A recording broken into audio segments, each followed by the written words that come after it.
Hello there guys, and welcome back to the channel. So this is gonna be short, abridged, too long didn't read version of Alliance Quest Season 9 and Map 8 coming in 19th of November 2021.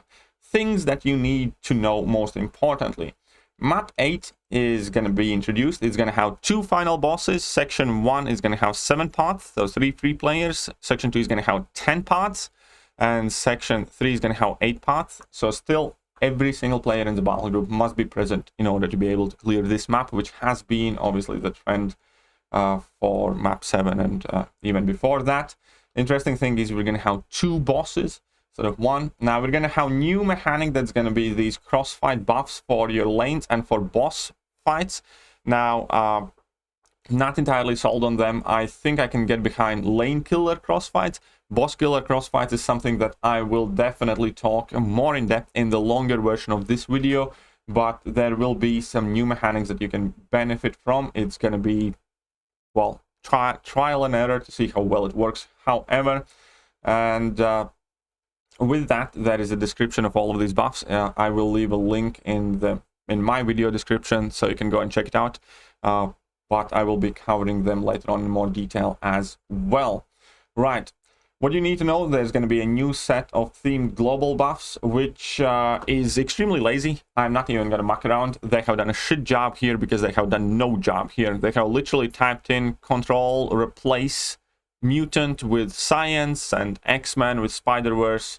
And first of all, I think the whole mutant thing was a failure to begin with, because if you had to bring in Venom for a path, or if you had to bring in, I don't know, Human Torch, then you didn't care for these mutant themed buffs because they were not strong enough, and the map 7, map 6 nodes are specific enough for you to have very limited array of counters. These things work well for map 5 and below. They don't work at all for map 6 and map 7, and presumably map 8. I have proved that already in my past videos, where basically nobody uses mutants in AQ at large in map 7, or very few people do.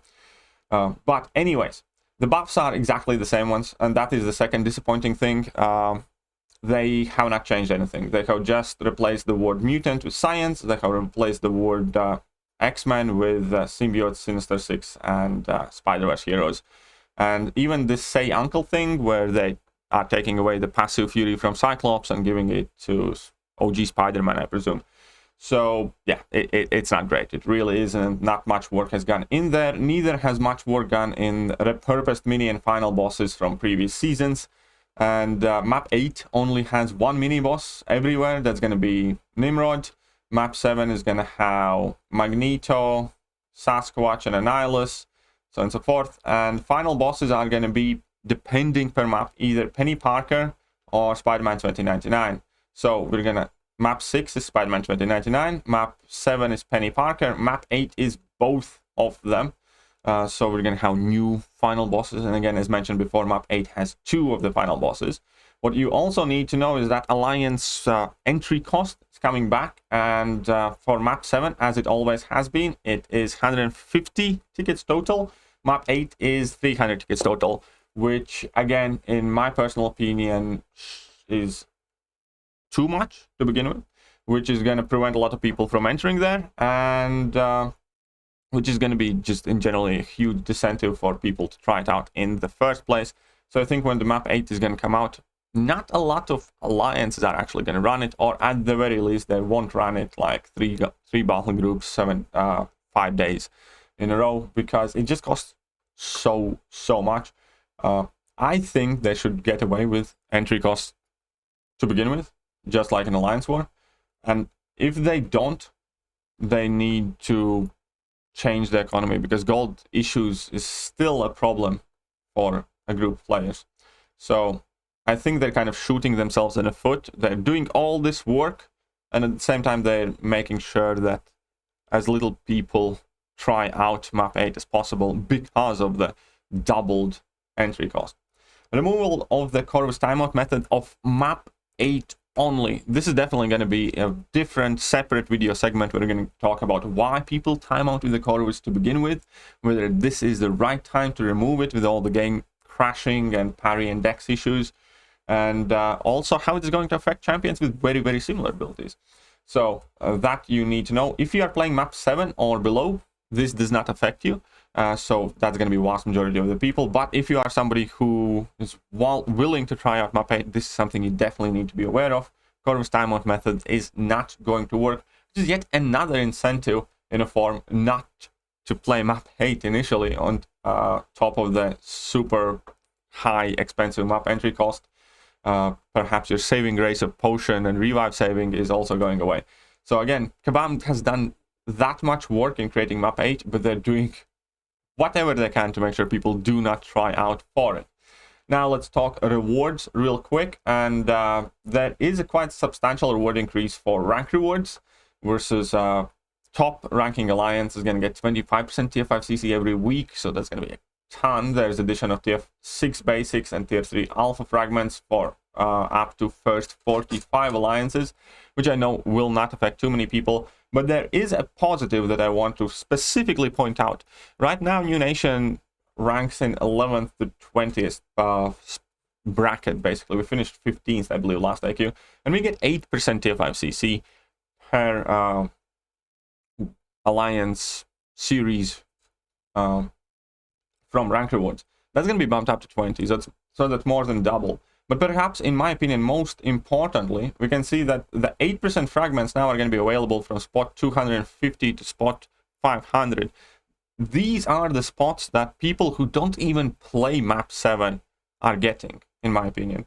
So a lot of people will have access to a relatively steady flow of tier 5 CC much earlier than people do now. And that is a very positive change in direction, to a point where I think right now, if you are an up-and-coming player, and if you play in a moderately active alliance that runs like map 5, map 6, maybe some days, or some battle groups or something like that, you will be able to accumulate these fragments so that you have a formed tier 5 CC by the time you actually get to the Grandmaster fight, and that rank 3 requirement for becoming Thronebreaker becomes less relevant than ever before. That is true regardless of this change, obviously, because we have more and more permanent content where you can earn tier 5 CC.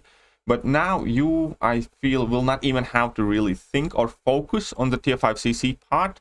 You will just have to get to the Grandmaster, beat Grandmaster, and if you have been playing in an alliance that does AQ relatively seriously, you more than likely will have all what you need to form like tier 5 CC with like some bit of extra, like, you know, selectors for completing Act 6 and stuff like that. So I do think that there is a positive aspect in access to tier 5 CC for much lower alliances.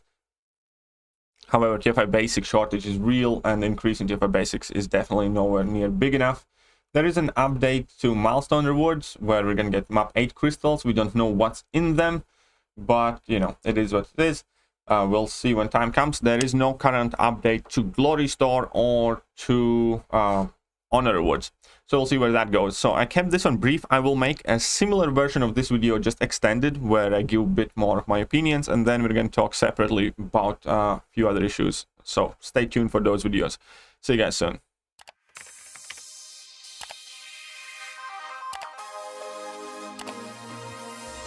Hello there guys, and welcome back to the channel. So we have all the information